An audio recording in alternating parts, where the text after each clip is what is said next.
So guys இந்த வீடியோவில் part 2ல் வந்து நம்ம எப்படி இன்ஸ்டால் பண்ணுறது, பார்ட் 1ல் லினக்ஸ் நான் என்னன்னு சொல்லிட்டு எல்லா வீடியோவும் போட்டிருக்கோம். நீங்கள் பார்க்கல அப்படின்னா நீங்கள் மறக்காமல் செக் பண்ணி பாருங்கள். இந்த வீடியோவில் பார்த்தீங்கன்னா நம்ம வந்து இப்போ லினக்ஸ் நான் வந்து லினக்ஸ் யூஸ் பண்ணுறேன். நீங்கள் வந்து நான் சொன்ன மாதிரி மெத்தட்ஸ் ஏதாச்சும் இன்ஸ்டால் பண்ணி வச்சுருக்கீங்க, இல்லை ஆல்ரெடி இன்ஸ்டால் பண்ணி வச்சுருக்கீங்க அப்படின்னா இப்போ பேசிக்கான கமாண்ட்ஸ் வந்து பார்த்துடலாம். ஸோ இதுதான் என் டெர்மினல் ஓப்பன் பண்ணிக்கிறேன். ஸோ டெர்மினலில் வந்து பார்த்தீங்கன்னா ஃபஸ்ட்டு நம்ம என்ன கமாண்ட் பார்க்கலாம் அப்படின்னு பார்த்தீங்கன்னா, இப்போ வந்து நார்மல் யூசரில் இருக்குது. சும்மா இப்போ நான் வந்து இப்போது ஹோஸ்ட் அப்படின்னு கேட்குறேன். ஹோஸ்ட் நேம் காளி அப்படின்னு சொல்லிட்டு என்னோடய ஹோஸ்ட் நேம் வந்து காளின்னு நான் கொடுத்துருக்கேன். ஸோ இப்போ வந்து என்ன பண்ணுறேன், இது நார்மல் யூசரில் இருக்குது. ஃபார் எக்ஸாம்பிள் இப்போ நார்மல் யூஸராக வந்து பார்த்திங்கன்னா நான் சும்மா என்னுடைய சிஸ்டம் அப்டேட் பண்ணணும்னு நினைக்கிறேன். ஸோ ஏபிடி அப்படின்னு கொடுக்குறேன், அப்டேட் ஆகாது. ஸோ இப்போ நம்ம என்ன பண்ணணும், நார்மல் யூசர்லேருந்து சூப்பர் யூசருக்கு மாறணும், ரூட் டைரக்டரிக்கு போகணும். ஸோ இதை எப்படி நம்ம புரியாமல் சொல்லணும் அப்படின்னு பார்த்தீங்கன்னா, விண்டோஸில் வந்து அட்மினிஸ்ட்ரேட்டர் ரன் பண்ணுவோம் பார்த்தீங்களா, ரன்னஸ் அட்மினிஸ்ட்ரேட்டர், அதே மாதிரி தான் வந்து இதில் வந்து நம்ம லினக்ஸில் வந்து ரூட் யூஸராக மாறணும். ஸோ இந்த ரூட் யூஸருக்கு என்ன கமாண்ட் அப்படின்னு பார்த்தீங்கன்னா, sudo su போட்டிங்கன்னா நம்ம பாஸ்வேர்ட் போடணும். பாஸ்வேர்ட் நான் போட்டுக்கிட்டேன். போட்ட உடனே இப்போ நான் ரூட்னு மாறிடுச்சு. ஓகேங்களா? இப்போ வந்து என்ன பண்ணுறோம், இப்போது அடுத்து சின்ன சின்ன கமெண்ட்ஸ் பார்ப்போம். இப்போ நான் அதுக்கு முன்னாடி என்னோடய அப்டேட் பண்ணி காமிக்கிறேன். இப்போ வந்து அப்டேட் ஆகும் பாருங்கள், ஏபிடி அப்டேட் ஓகேங்க, அப்டேட் ஆகுதா? ஸோ இந்த மாதிரி நம்மளுக்கு அப்டேட் ஆகும். ஃபஸ்ட்டு அப்டேட் ஆகலை, ஏன்னா நம்ம வந்து நார்மல் யூஸரில் இருந்தோம், இப்போ ரூட் யூஸராக மாறிட்டோம். ஸோ நெக்ஸ்ட்டு வந்து பார்த்திங்கன்னா நம்ம என்ன கமாண்ட் அப்படின்னு பார்க்கலாம் அப்படின்னா, இப்போ வந்து ஐபி செக் பண்ணுறதுக்கு நம்ம வந்து இதில் என்ன கமாண்ட் அப்படின்னு பார்த்தீங்கன்னா, if config போட்டோம் அப்படின்னா என்னோடய ஐபி அட்ரஸ் ப்ளஸ் என்னோடய நெட் மாஸ்க்கு பாட்காஸ்ட்டு, அதுக்கப்புறம் பார்த்தீங்கன்னா 9.6. ஸோ இது என்னோடய வேல்யூஸும் வந்து கொடுத்துருச்சு. ஸோ இது மட்டும் இல்லாமல் வந்து பார்த்தீங்கன்னா இன்னொரு கமாண்ட்க்கு வந்து டேட் அப்படின்னு ஒரு கமாண்ட் இருக்குது. டேட் கொடுத்தோன்னா சாட்டர்டே August 3 அப்படின்னு சொல்லிட்டு நான் வீடியோ ரெக்கார்ட் பண்ண டைம் வந்து காமிக்குது. ஸோ இப்போ வந்து am I அப்படின்னு ஒரு கமெண்ட் இருக்குது. am I கொடுத்தேன் அப்படின்னா ரூட்னு காமிக்குது. இப்போ வந்து இங்கே என்ன கொடுக்குது அப்படின்னு சொல்லி பார்ப்போமா. am I அஸ்வின் சொல்லுது. ஸோ இது வந்து அஸ்வின்ற இதில் டைரக்டரியில் இருக்குது. இப்போ வந்து இங்கே பார்த்தீங்கன்னா ரூட் டைரக்டரியில் இருக்குது. ஸோ இதே மாதிரி வந்து பார்த்தீங்கன்னா இப்போ எனக்கு இது ஃபுல்லாக அந்த ஸ்க்ரீன் வந்து இதுவாகிடுச்சு கமெண்ட்ஸ் போட்டு. இந்த கமெண்ட்ஸ் வந்து நான் கிளியர் பண்ண அப்படின்னா நீ ஜஸ்ட் வந்து கிளியர் ஆகணும்னு கொடுத்தீங்கன்னா கிளியர் ஆகிடும். ஸோ வந்து இது இல்லாமல் இன்னொரு கமெண்ட்ஸ் என்ன இருக்குது அப்படின்னு சொன்னீங்கன்னா, இந்த கமெண்ட் வேணாம். ஃபார் எக்ஸாம்பிள் இப்போ வந்து என்ன பண்ணலாம், டாப் அப்படின்னு ஒரு கமெண்ட் இருக்குது.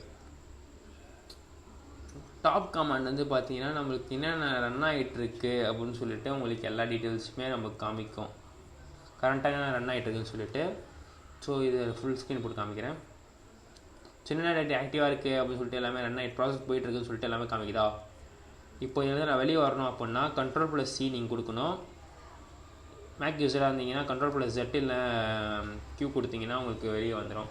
ஸோ ஸ்க்ரீன் ஸ்க்ரீன் கிளியர் பண்ணிக்கிறேன். நெக்ஸ்ட் வந்து பார்த்தீங்கன்னா இப்போ ஸ்பேஸ் ஃப்ரீயாக இருக்குது, அதனால் எப்படி பார்க்காது அப்படின்னு பார்த்தீங்கன்னா free-m கொடுத்தீங்கன்னா என்னென்ன ஸ்பேஸ் வந்து ஆக்குபை பண்ணியிருக்கு, ஸ்பேஸ் எவ்வளோ ஃப்ரீயாக இருக்குது சொல்லிட்டு நமக்கு எல்லாமே நம்மளுக்கு வந்து காமிக்கும், அவைலபிள் எவ்வளோ இருக்குதுன்னு சொல்லிட்டு. ஸோ இது ஒரு கமாண்டு. அப்புறம் PODன்னு சொல்லிட்டு போடுறோம், PWDன்னு சொல்லிட்டு. இது வந்து என்ன அப்படின்னு பார்த்தீங்கன்னா ப்ரெசென்ட் ஒர்க்கிங் டைரக்டரி, கரெக்டாக எந்த டைரக்டரியில் இருக்கா அப்படின்னு சொல்லி நம்ம பார்க்கறதுக்காக PWD போடணும். இப்போது நம்ம வந்து விண்டோஸ்குள்ளே கம்பேர் பண்ணி பார்த்தோம் அப்படின்னா நம்ம ஃபோல்டர் அப்படின்னு சொல்லுவோம். ஸோ இந்த ஃபோல்டர் வந்து இங்கே பார்த்தீங்கன்னா நம்ம டைரக்டரி அப்படின்னு நம்ம வந்து லினக்ஸில் சொல்லுவோம். ஸோ இப்போ நான் என்ன பண்ணுறேன், இதை கிளியர் கொடுத்துட்டு ஹிஸ்ட்ரி அப்படின்னு ஒரு கமாண்ட் இருக்குது கொடுத்தா அப்படின்னா நான் இது வரைக்கும் யூஸ் பண்ண மொத்த கமாண்ட்ஸுமே வந்து பார்த்தீங்கன்னா நமக்கு இங்கே காமிக்கும். ஸோ இப்போ நான் கிளியர் பண்ணிக்கிறேன்.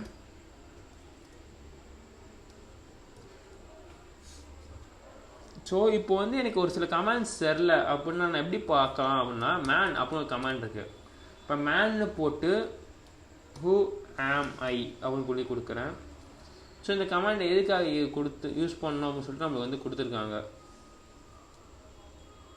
ஓகேங்களா? இப்போ நெக்ஸ்ட்டு இப்போ மேன் ஏபிடின்னு சொல்லி வைக்கிறேன். சரி, ஏபிடி எதுக்கு யூஸ் பண்ணுறோம் அப்படின்னு சொல்லி நம்மளுக்கு கொடுத்துருக்காங்க. இது நம்ம கியூ அமுக்கணும்னா நம்ம வெளியே வந்துடலாம். அப்புறம் கியூ அமுக்கணும் நான் வெளியே வந்துட்டேன். சரி, ஸ்க்ரீனை கிளியர் பண்ணிக்கிறேன். இப்போ வந்து டேரக்டரிக்குள்ளே எப்படி போகிறது அப்படின்னு நம்ம வந்து பார்த்தீங்கன்னா இப்போ எல்எஸ் கொடுத்து பார்க்குறேன். சரி, ஒரு டேரக்டரி இருக்கா? இப்போ நான் என்ன பண்ணணும், என்னுடைய வந்து டெஸ்க்டாப்போட டேரக்டரி போகணும். இதுக்கு வந்து சேஞ்ச் டேரக்டரி கொடுத்து நீங்கள் இப்படி பாதி இங்கே நீங்கள் டேப் கொடுத்தீங்கனாலே டேட்டா உங்களுக்கு உள்ளே வந்துடும். உள்ளே வந்துட்டோம். இப்போ வந்து பார்க்கலாம் பிடபிள்யூடி ஃபஸ்ட் இருந்துச்சு, அஸ்வின் மட்டும் தான் இருந்துச்சு. இப்போது ஹோம் அஸ்வின் இருந்துச்சு. இப்போ வந்து நமக்கு டெஸ்க்டாப்பாக ஆட் ஆகிடுச்சு. ஓகே, இப்போ நான் கிளியர் ஸ்க்ரீன் பண்ணிக்கிறேன். இப்போ இங்கே எல்எஸ் கொடுத்து பார்க்குறேன். ஸோ இங்கே செட் ஆஃப் இதெல்லாம் இருக்குது. இப்போ வந்து இந்த டெக்ஸ்ட் ஃபைல் இருக்குது. இந்த டெக்ஸ்ட் ஃபைல் எப்படி நான் வந்து வியூ பண்ணி பார்க்குறதுன்னா கேட் ரிசல்ட் கொடுத்து நான் பார்க்கலாம். இங்கே நான் பார்க்கலாம். இப்போது எனக்கு இங்கே பார்க்க வேணாம், எனக்கு வந்து இதை நான் ஏதாச்சும் எடிட் பண்ண போகிறேன் அப்படின்னா நேனோ ரிசல்ட் டிஎக்ஸ்டின்னு கொடுத்தேன்னா இங்கே தான் எடிட் பண்ண முடியும். இப்போ ஃபார் எக்ஸாம்பிள் என்ன பண்ணுறேன், இருங்க, இங்கே வந்துட்டேண்ணா. வெல்கம் டு சைபர் ஹெச்டி கொடுத்துட்டுனா இப்போ நான் பண்ணுறேன், இங்கே வந்து இது பண்ணிக்கிறேன். இப்போ வந்து நம்ம அதே மாதிரி கமெண்ட் போட்டு பார்ப்போமா, கேட். இப்போ நான் அந்த லைனை செக் பண்ணி பார்ப்போம். இங்கே பாருங்கள் சைபர் ஹெச்டின்னு வந்துச்சு, வெல்கம் டு சைபர் ஹெச்டின்னு. ஸோ இவ்வளோதான். சரி, இப்போது வந்து எனக்கு ஒரு ஃபோல்டர் நம்ம என்ன பண்ணுவோம், விண்டோஸில் வந்து ஜஸ்ட் ஒரு ரைட் கிளிக் கொடுத்து இப்படி க்ரியேட் பண்ணிப்பேன். இங்கே எப்படி இந்த மாதிரி க்ரியேட் பண்ணுறது அப்படின்னு பார்த்தீங்கன்னா அதுக்கு ஒரு கமெண்ட் இருக்குது, மேக் டைரக்டரி கொடுத்து இப்போ என்ன பண்ணுறேன், சைபர் ஹெச்டி கொடுத்துட்டேன். இப்போ நான் வந்து சைபர் ஹெச்டின்னு ஒரு டைரக்டரி எனக்கு வந்துடுச்சு. இப்போ நான் உள்ளே போய் காமிக்கிறேன் சைபர் ஹெச்டி ஐடிக்குள்ளே டைரக்டரிக்குள்ளே. சைபர் ஹெச்டியில் ஒன்றுமே இல்லை. ஓகே, இப்போது இந்த சைபர் ஹெச்டி இது தேவையில்லை. இப்போ நான் இதிலேருந்து வெளியே வரணும் அப்படின்னா சிடி டாட் டாட் கொடுத்துட்டோன்னா இப்போ வந்து எனக்கு வெளியே வந்துடும். சரி, இப்போ எனக்கு சைபர் ஹெச்டியோடைய ஃபோல்டரே டைரக்டரியே தேவையில்லை. எப்படி ரிமூவ் பண்ணலான்னா RF கொடுத்து சைபர் ஹெச்டி ஐடியை போட்டோம்னா எனக்கு இப்போ பார்த்தீங்கன்னா சைபர் ஹெச்டி ஐடி இருக்காது. இவ்வளோதான் கைஸ். இந்த வீடியோவில் நம்ம இவ்வளோ கமெண்ட்ஸ் பார்த்தோம். ஸோ இதுக்கப்புறம் நிறைய கமெண்ட்ஸ் வீடியோ உங்களுக்கு வேணும்னு நினச்சிங்கன்னா நீங்கள் கமெண்ட்ஸில் கமெண்ட் பண்ணுங்கள். நான் இன்னொரு கமெண்ட்ஸை வந்து நான் எப்படி படிக்கலாம் அப்படின்றத நான் உங்களுக்கு காமிக்கிறேன். இப்போ என்ன பண்ணுங்கள், உங்களுடைய ப்ரௌசர் ஓப்பன் பண்ணி ss64.com சொல்லி போட்டிங்கன்னா உங்களுக்கு வந்து இங்கே மேக்கோட இது எல்லாமே உங்களுக்கு இருக்கும். ஸோ நான் லினக்ஸை கொடுத்துக்கிறேன். ஸோ நமக்கு வந்து எல்லா கமெண்ட்ஸ் வந்து A to Z இருக்கிற கமெண்ட்ஸ் எல்லாமே நமக்கு கொடுத்துருக்காங்க. ஸோ நீங்கள் யூஸ் பண்ணி பாருங்கள். யூஸ் பண்ணி பார்த்துட்டு சொல்லுங்கள். சரி, நெக்ஸ்ட் வீடியோவில் நம்ம கூடிய சீக்கிரம் பார்க்கலாம் கைஸ்.